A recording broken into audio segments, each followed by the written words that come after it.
women come to me saying like, how do I get started with fundraising? Like, where do I go from here? And that is obviously understandable because there's so many different things you could be doing right now to improve your chances of getting investment. But if there was one thing I would say to do, it is to really prioritize the who and which people you think could bring real value to your company. Aside from just thinking about the money, think about who you really want on your side and your team, because that is essentially what you're getting aside from the money. So I would sit down with a blank piece of paper and literally list out like who would bring the most value to you and your company. And this will also help you to think about what value they're bringing to you aside from just the money. And that will help you negotiate from a better point of view as well about what you're really looking for and what you really want, and to see the value that you are driving for them. So again, get that blank piece of paper and just start writing out the kind of people that you would want on your team. Like if you had all the money in the world, like what kind of people would you actually want to get in the room and be working with on a day-to-day basis? Like think about their skills, like who they might know, what connections they might have, what resources, what little insights and pieces of wisdom they might have, or who they might know, and where they've been speaking at, the rooms that they've been in, for example, or just the experience they might have to share.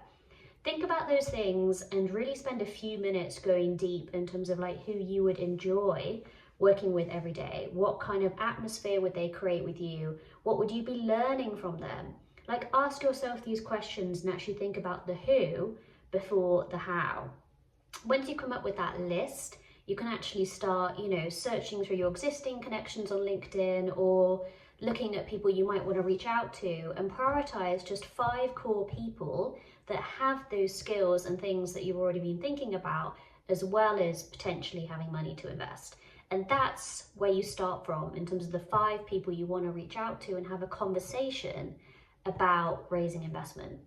Bearing in mind I said conversation, which doesn't mean you're just going to go and ask them for money, because now that you've prioritized what you're actually looking for, you can go into a conversation with them and talk about more than just the money. Initially, you can ask them questions about why them, why you're reaching out to them, and what skills they have or experience that they could offer your company.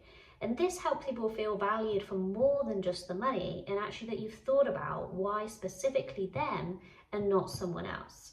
And that also will help you get more confidence about how well you know your business and what you need right now. And aside from just the money, like what people do you want? So that's my main point, basically. Just keep focusing on the people. And the more you do that and the better your relationships are, the more likely you are to actually raise that investment at the end, because people really feel valued for who they are.